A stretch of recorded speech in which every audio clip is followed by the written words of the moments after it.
Bismillahirrahmanirrahim. Assalamualaikum warahmatullahi wabarakatuh. Perkenalkan, nama saya Anusya Devinta Taufik, merupakan salah satu mahasiswa dari kelas Manajemen Universitas Negeri Makassar. Di sini saya akan memaparkan materi dari tugas saya yang berjudul Penerapan POAC Cabang Gen E.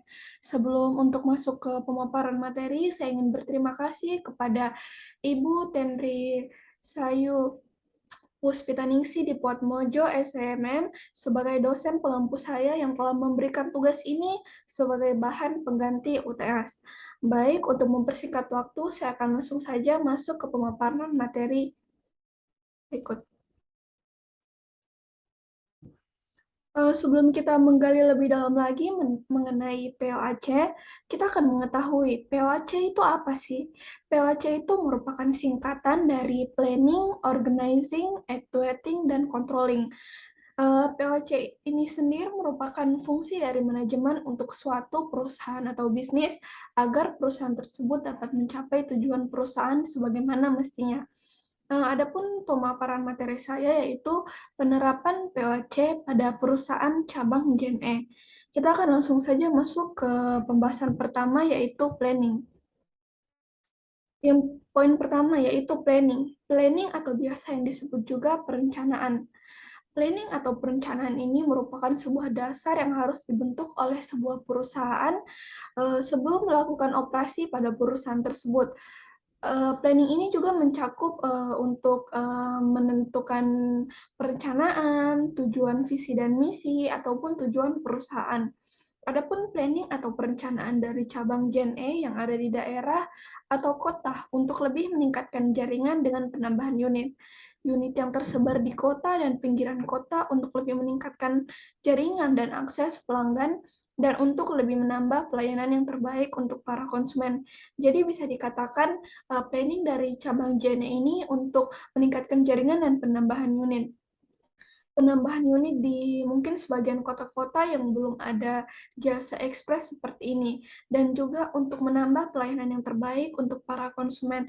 Mungkin poin ini juga mencakup untuk membantu konsumen yang mungkin di kotanya belum ada jasa-jasa ekspres seperti JNE ini, yang akan membantu jika masyarakat tersebut ingin mengirimkan barang ke kota luar atau dari kota luar ingin mengirimkan barang ke kota tersebut. Jadi hal itu merupakan hal yang sangat membantu untuk para masyarakat yang belum ada jasa-jasa ekspres seperti ini. Selanjutnya kita akan masuk ke pembahasan kedua yaitu organizing. Organizing. Organizing itu merupakan sebuah proses yang harus dilakukan oleh perusahaan untuk membentuk sumber daya yang diperlukan oleh perusahaan untuk mencapai tujuan perusahaan. Jadi, organizing ini juga mencakup untuk pembentukan struktur. Pembentukan struktur ini juga akan membuat para karyawan mengetahui tugas-tugas dan wewenangnya. Jadi, tidak hanya melakukan asal-asal saja dalam perusahaan tersebut. Adapun organizing dari cabang Gen E yang pertama, branch manager sebagai perwakilan dari HO yang bertugas memastikan kelancaran cabang Gen E. Yang kedua, deputy manager membantu tugas dari branch manager dan menggantikan tugas sementara branch manager. Jadi bisa dikatakan tugas deputy manager ini yaitu untuk membantu tugas dari branch manager jika branch manager berhalangan masuk atau tidak masuk. Yang ketiga, supervisor accounting bertugas mencatat semua kas pemasukan dan pengeluaran aktivitas operasional di tingkat cabang. Jadi, supervisor accounting ini yaitu mencatat semua pengeluaran-pengeluaran dan pemasukan di tingkat perusahaan cabang-cabang JNE.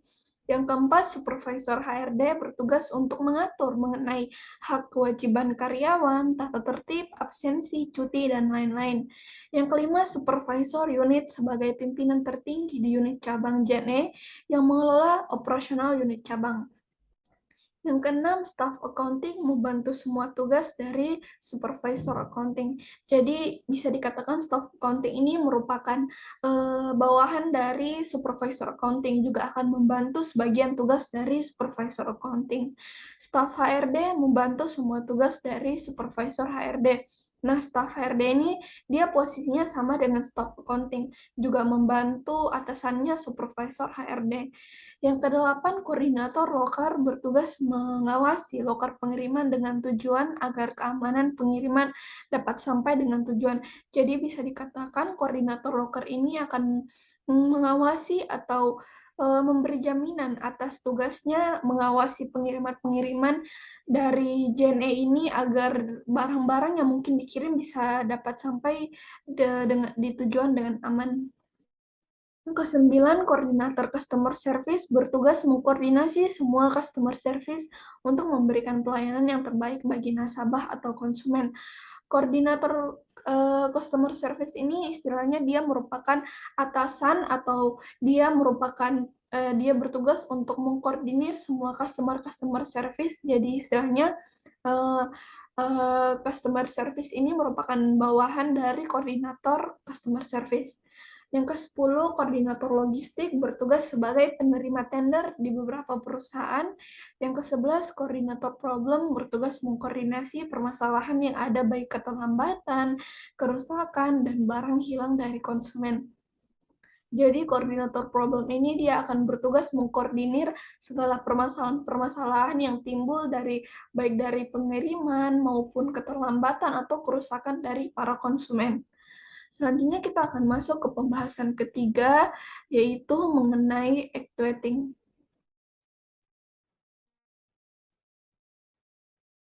Actuating atau biasa yang disebut juga sebagai pengarahan.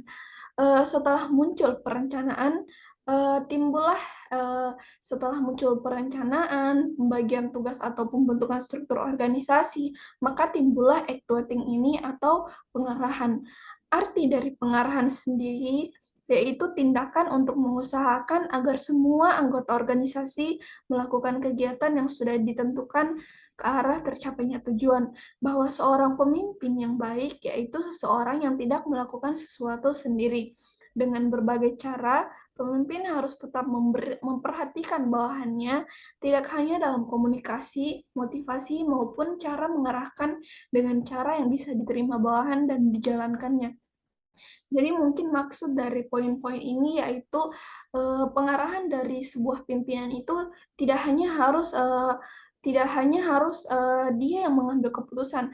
Jadi saat pimpinan itu ingin mengambil suatu keputusan, maka harus diperlukan eh, musyawarah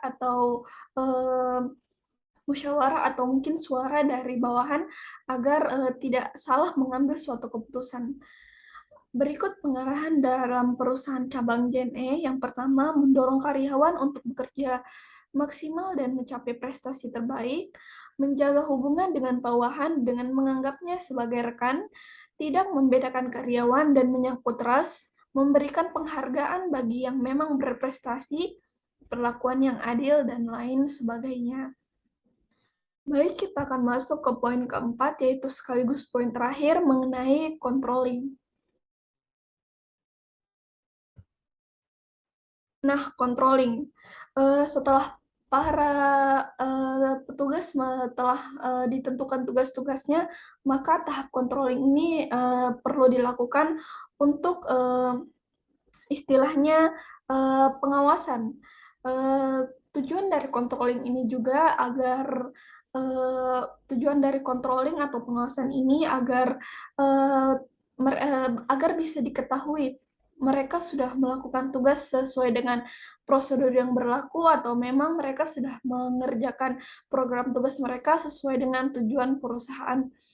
Dalam tahap pengendalian, perusahaan terarah pada perbandingan perencanaan yang ditetapkan dengan membandingkan hasil yang tercapai. Dengan demikian, perusahaan melakukan hal-hal sebagai berikut: menetapkan standar dan metode untuk mengukur prestasi yang dicapai, mengukur prestasi kerja perusahaan, menentukan apakah presentasi kerja memenuhi standar yang diterapkan, mengambil tindakan korektif untuk semua sisi internal dan eksternal, meneliti secara detail pada bagian keuangan, pemasaran, produksi, dan personalia atau HR.